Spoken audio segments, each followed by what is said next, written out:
Hey anyone watching this video, I'm Charlie Cameron of Millennial Money Management, and today we're going to be talking about how to travel for free. Okay, so you want to take that nice vacation, go to Europe or the Caribbean, but you don't want to go broke or have to pay off your credit card bills for the next few months afterward to do so. Essentially, you want it to be free. Who doesn't want it to be free? Who doesn't want a free vacation? You can make it feel free. That's the key here. So, yes, it will still cost you money. There is a little catch here, but I'm going to show you how to make it feel like it's free. What used to happen to me every time I travel is I had to eat box mac and cheese, and my paycheck would go to my credit card for the next month or two. There's nothing fun about that. As a millennial, we love to travel. Traveling should be about enjoying life, not stressing over the money you spend. So here's what to do to make travel feel free. Step 1. Open a separate checking or savings account. If you use online banking, which who doesn't these days, you can do it in just a couple of clicks. Name it something like Travel Fund to be completely uncreative. Next, step 2, set up an automatic weekly deposit to that account for the amount you think you can easily handle.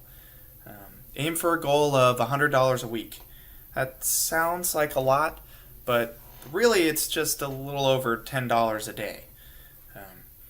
It's okay if you prefer to start a little lower and increase this amount once you get more comfortable, or if you think you can't afford that, that's fine. Try a smaller amount for a while and see how that goes.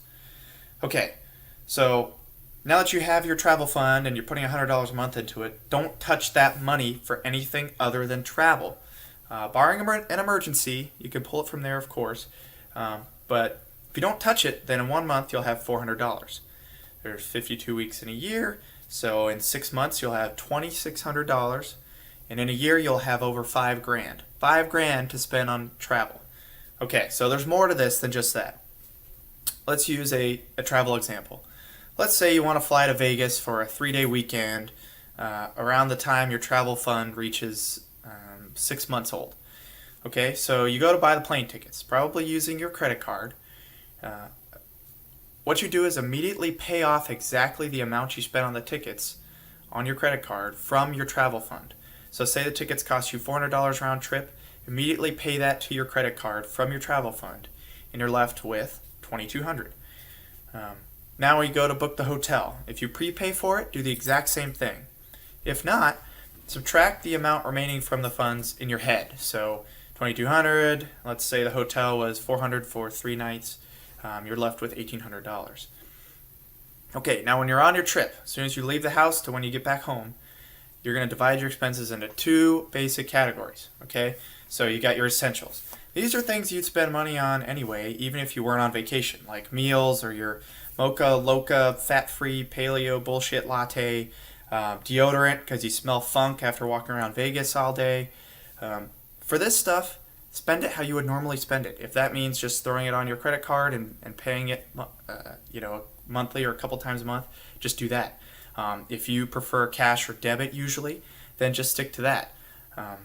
Though I would recommend avoiding using your debit card while traveling because debit card fraud is really hard to combat. So use cash if that's what you prefer when traveling.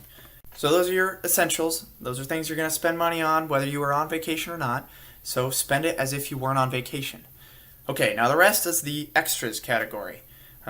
This, as you probably guessed because you're not an idiot, is anything you wouldn't normally buy.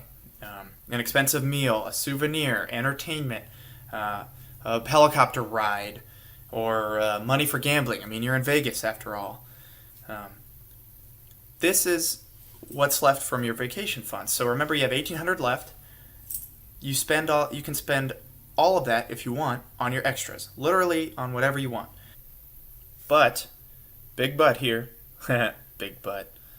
Be careful not to get into the trap of running out before the trip is over. One way to avoid that is to pull out just the cash you want to spend each day. Say you have $1,800 left, you're going to spend 3 full days. Divide it into 3 and make it $600 a day. Done. Or tally up your extra spending throughout the trip and take a mental note of what's left. Say each night the first night you see that you spent $700, you'll know that you only have $550-ish a day to spend over the next 2 days. That's a lot of money to spend in 2 days per day. Okay, so you're done with your Vegas trip. You just got home. You're probably somewhat hungover. All right, so take a nap first, but then roughly add up all your extra spending for the trip. If you just used cash, like we talked about a second ago, then you're already done. You didn't spend more than what was in your vacation account.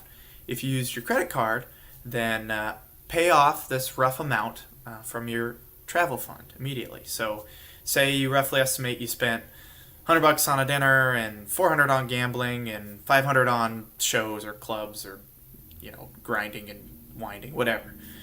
Pay off that $1,000 off your credit card from your vacation fund immediately. And now you're done. No more steps. You're done. That's it. And guess what? Since you only spent $1,000 of that remaining $1,800, you've already got $800 towards your next trip ready to go. And you won't feel broke because you didn't spend the money on your credit card, money that you didn't have. You spent money that you did have. And now you deserve a giant congrats because you're vacationing on money that you had, and you don't have to eat mac and cheese for the next 3 months. I hope you guys liked this video. If you did, please subscribe to my channel. Leave me any feedback or questions below or on my Facebook page. And if you want, you can check out my blog, mcubed.info, where you can find articles and a link to my book where I talk about this and much more. And that's a wrap.